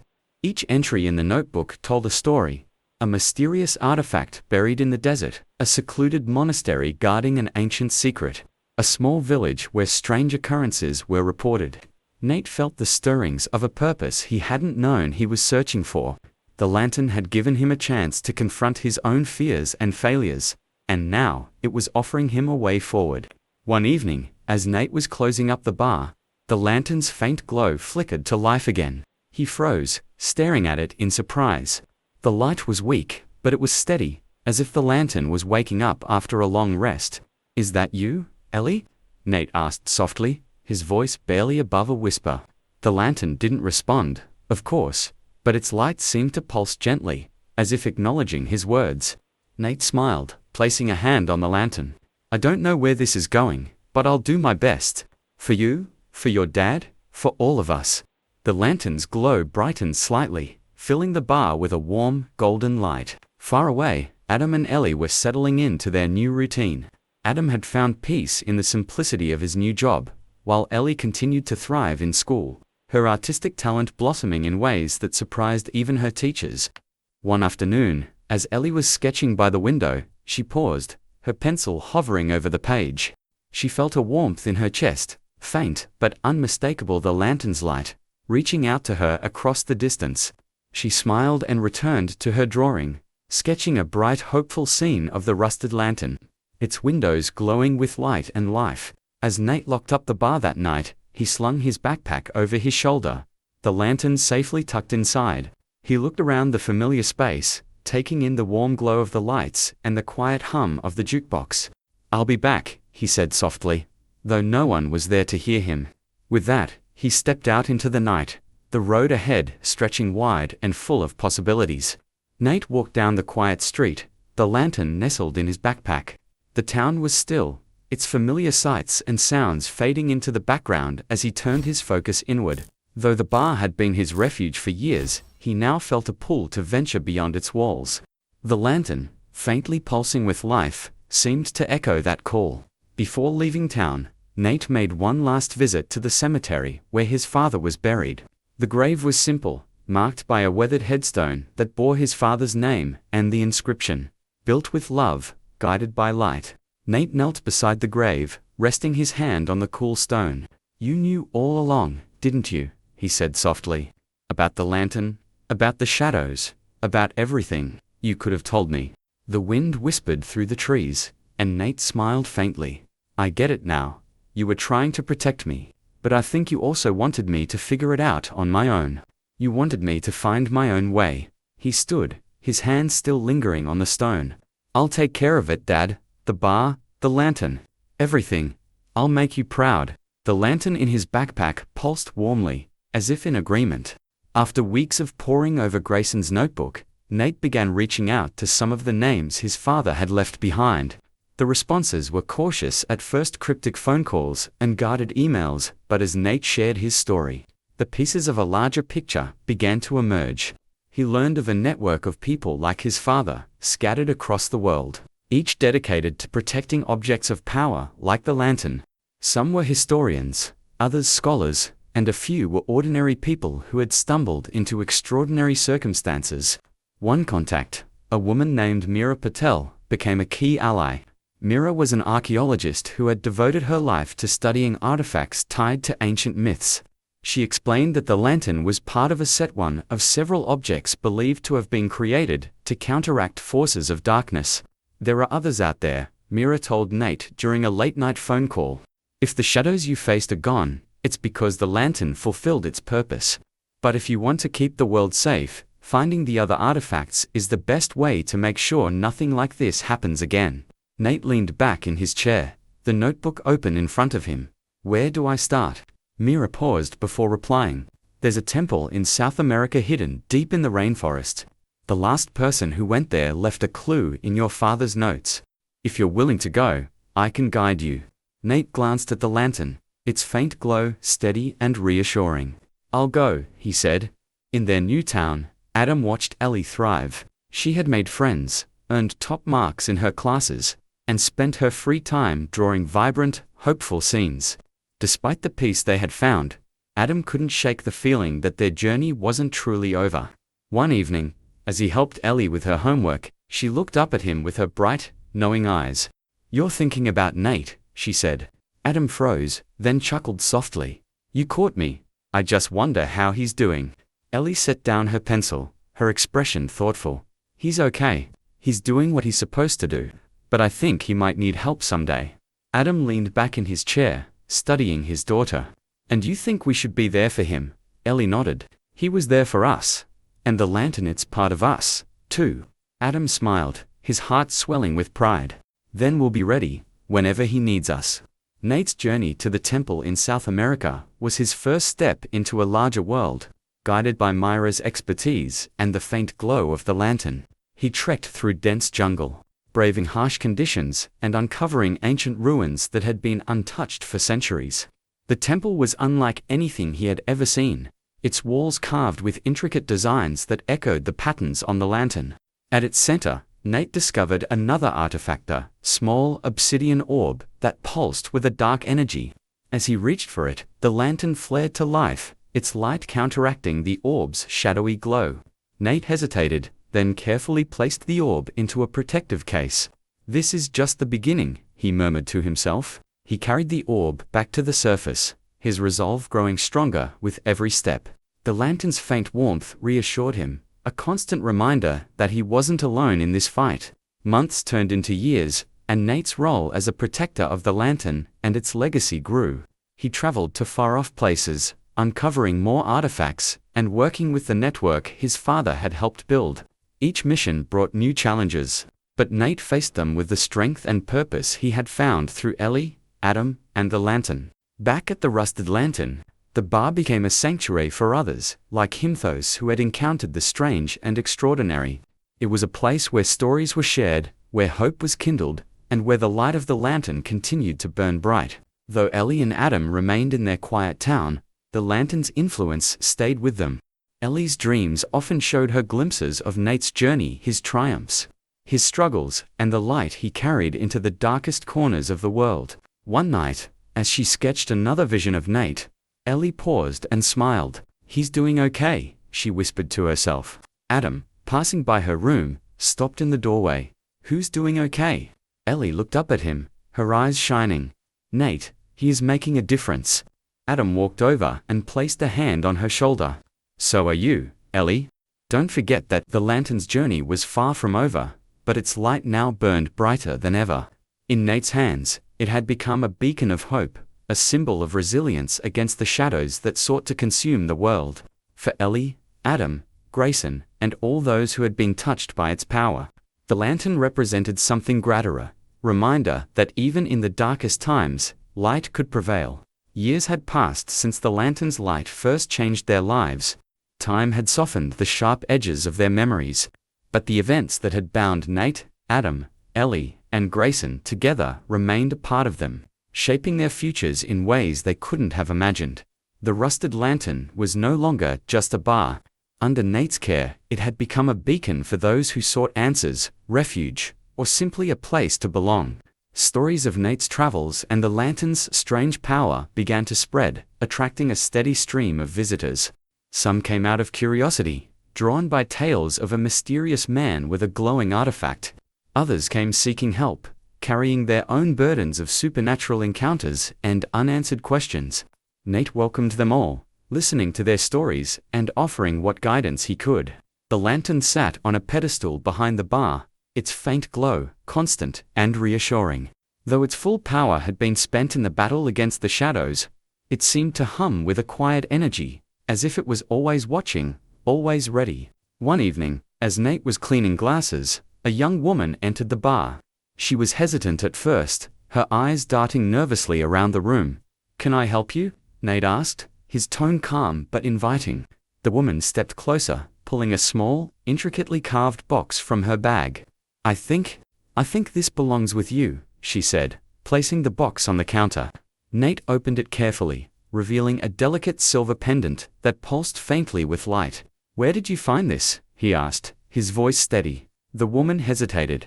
"It saved my life," she said. "I don't know what it is, but I think it's connected to whatever you're protecting." Nate studied the pendant, then looked at the woman with a faint smile. "You're in the right place," he said. In their small town, Adam and Ellie's life was peaceful. Ellie had grown into a confident teenager, her artistic talent earning her recognition in local competitions and even a small scholarship to a nearby art school. Though their lives seemed ordinary on the surface, Adam knew better. Ellie's connection to the lantern had left her with a unique sensitivity to the world around her. She often sensed things before they happened, subtle shifts in energy, moments of impending danger. One afternoon, while working on a mural at her school, Ellie paused, her brush hovering above the wall. She turned to her teacher, her expression serious. "You need to evacuate the building," she said firmly. The teacher frowned. "Ellie, what are you talking about?" "Please," Ellie insisted. "Just trust me." Though skeptical, the teacher complied, and within minutes, the fire alarm was pulled, and the school was cleared. Moments later, an electrical fault in the main building sparked a fire. Thanks to Ellie's warning, no one was hurt. Adam learned of the incident that evening, and as he listened to Ellie recount the story, he felt a swell of pride. "You've got a gift, Ellie," he said. "A real one. Don't ever be afraid to use it." Ellie smiled faintly. "I think it's the lantern. Even though it's not here, I can still feel it sometimes." Adam nodded, his voice steady. "Maybe that's because it's a part of you now." Grayson had left his career as a private investigator behind, dedicating himself fully to the network Nate's father had once been part of. With his knowledge of tracking and his calm, methodical approach, he became an invaluable asset in locating and securing dangerous artifacts. He worked closely with Myra Patel, the archaeologist who had guided Nate to the temple in South America. Together, they unearthed pieces of history long forgotten, recovering objects that had been hidden for centuries. Though Grayson's work often took him to dangerous places, he carried a sense of purpose that he had never known before. The shadows that had once consumed his life were gone, replaced by a quiet determination to protect the world from the forces he now understood all too well. One evening, while sorting through old documents in a library in Europe, Grayson received a call from Nate. "Find anything interesting?" Nate asked, his tone light. "A few things," Grayson replied. "One of them might even lead us to the next piece of this puzzle. You ready for another adventure?" Nate chuckled. "Always." Ellie's dreams continued to show her glimpses of the future, though she had learned to keep them to herself unless they were urgent. One night, she dreamed of Nate again. He was older, his hair streaked with gray, but his expression was calm and confident. In the dream, he stood in the bar, surrounded by people who looked to him with trust and admiration. The lantern glowed brightly behind him, its light a constant presence in the room.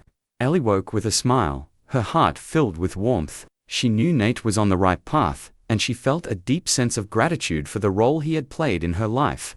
Ellie's dream of Nate stayed with her in the days that followed. Though her connection to the lantern had faded, her awareness of its presence in the world felt constant.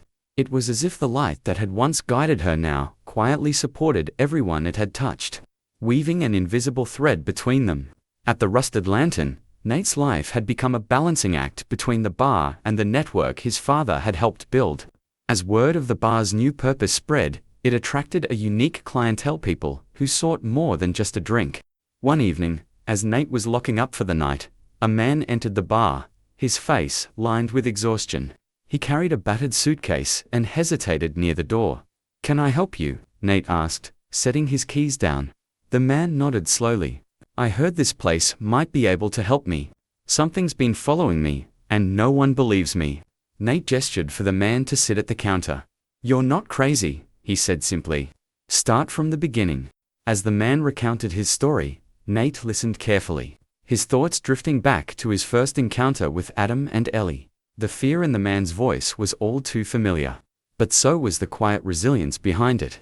When the man finished, Nate placed a comforting hand on his shoulder. "You're not alone in this," he said. "We'll figure it out together." In their small town, Adam and Ellie continued to thrive. Adam's work as a handyman had expanded into a full-fledged business, and his reputation for fairness and skill earned him respect from everyone in the community.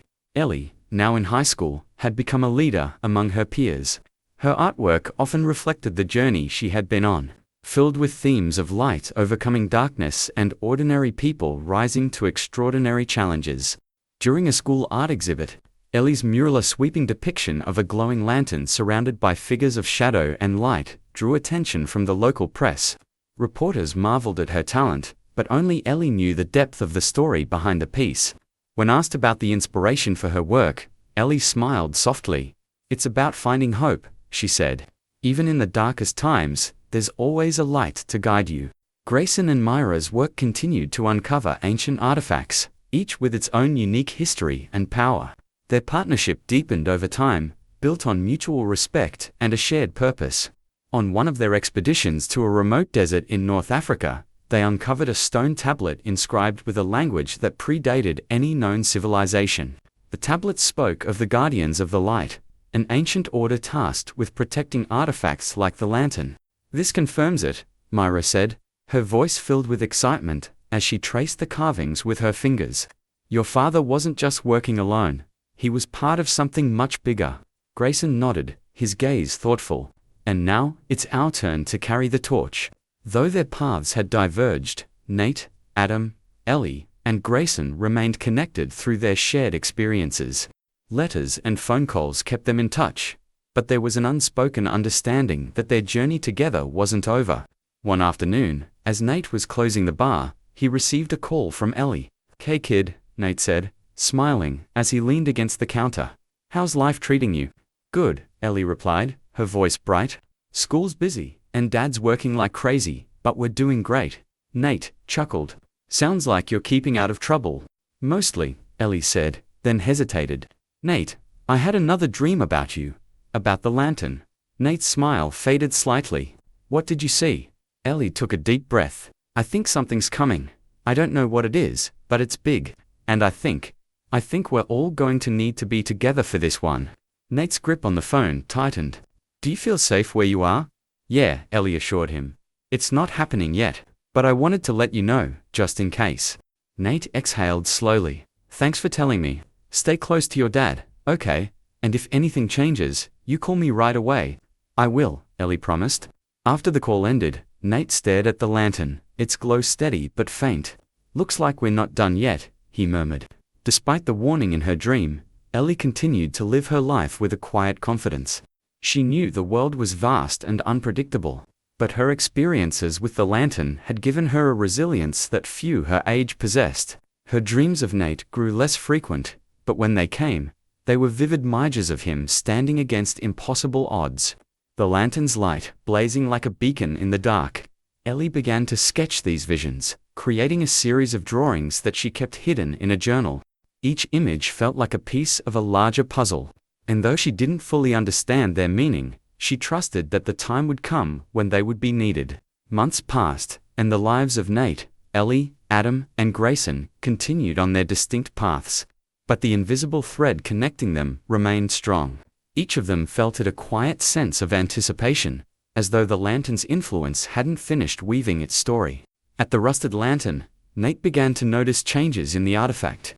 What had been a faint and steady glow grew stronger at times, its light pulsing, as if responding to unseen forces. It was subtle, at first a brief flicker here, a faint warmth there, but the occurrences became more frequent. One evening, as Nate was closing up for the night, the lantern's light flared suddenly, filling the room with a golden brilliance. Nate froze, shielding his eyes against the unexpected brightness. "What now?" he muttered, stepping closer. The engravings on the lantern's surface shimmered, their intricate patterns shifting and rearranging themselves. A new symbol appeared, a circle surrounded by rays of light, with lines radiating outward like a compass.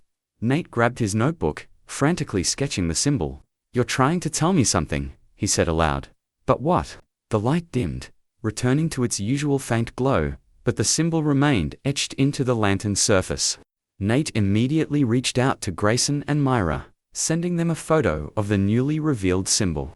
Within hours, Grayson called back, his tone urgent. "That symbol, it's not just decorative," Grayson said. "It matches markings we found on a tablet in North Africa. It's a map." "A map to what?" Nate asked. "We're not sure yet," Grayson admitted. But if the lantern revealed it, it must be important. You need to figure out where it leads and fast. Nate glanced at the lantern, its quiet light seeming to beckon him. I'll get on it, he said. That same night, Ellie had another dream. She was standing in the middle of a vast desert, the sand stretching endlessly in every direction. The lantern's light shone from a distant point on the horizon, its glow calling to her like a guiding star. In the dream, she walked toward the light, each step bringing her closer to something she couldn't yet see. The air was thick with tension, as though something was watching her from the shadows. But Ellie felt no fear, only determination. When she awoke, she immediately grabbed her sketchbook, capturing the details of the dream in vivid detail. She drew the desert, the distant light of the lantern, and the faint outline of a temple that had appeared at the edge of her vision. "Dad," Ellie said at breakfast, sliding the sketch across the table. "I think it's time." Adam studied the drawing, his expression tightening. "You're sure?" Ellie nodded. "The lantern is calling us. We have to go." Within days, Nate, Ellie, Adam, and Grayson were reunited at the Rusted Lantern. The bar, once a quiet sanctuary, now buzzed with the energy of preparation. Maps and documents covered the tables, and Grayson's laptop hummed as he cross-referenced the symbol on the lantern with historical records. Ellie's sketch of the temple was pinned to the wall, alongside Mira's notes and photos of similar sites around the world. "This symbol," Mira said, pointing to the lantern's engraving, "it matches ancient navigation charts used by desert nomads. If Ellie's vision is right, the temple is somewhere in the Sahara." Grayson nodded. "It won't be easy. The region is vast, and we're not the only ones interested in artifacts like this." Adam frowned. "You think someone else is looking for it?" Grayson's expression darkened. "I'd bet on it. If this temple holds something as powerful as the lantern, there's no way the wrong people haven't noticed the same signs we have." Nate stood, his gaze steady. "Then we moved fast. The lantern brought us together for a reason. We're not letting anyone else get to it first." The group set out within the week, traveling to North Africa with Myra as their guide. The journey was grueling, taking them deep into the heart of the Sahara, where the heat was relentless, and the vast expanse of sand seemed to stretch endlessly. Ellie, despite her age, proved to be a source of strength for the group. Her visions of the temple grew clearer as they neared their destination, guiding them when maps and GPS failed. "It's close," Ellie said, one evening as they set up camp. "We'll find it tomorrow." Nate crouched beside her, studying the horizon. "How can you be so sure?" Ellie smiled faintly. "Because the lantern showed me. It's waiting for us." The next morning, the group reached the edge of a massive dune. As they climbed to the top, the sight before them took their breath away. A partially buried temple, its spires rising from the sand like ancient sentinels. "We found it," Mira said, her voice filled with awe. The temple's entrance was marked by the same symbol etched on the lantern, and as they approached, the lantern's light flared to life in Nate's hands, illuminating the path ahead. Inside, the air was cool and still, the walls covered in carvings that told the story of the guardians of the light. At the center of the temple stood an altar, where a second lantern rested, its light dormant, but its presence unmistakable. Ellie stepped forward, her gaze fixed on the altar. "This is what the lantern wanted us to find," she said. "It's the next piece." As Nate reached for the second lantern, the carvings on the walls seemed to shimmer, their meanings becoming clear. The Guardians had created these artifacts, not just to protect against darkness, but to guide humanity toward a brighter future. "This isn't the end," Nate said, his voice steady. "It's just the beginning." Ellie nodded, her eyes glowing faintly with the light of the first lantern. "We're ready."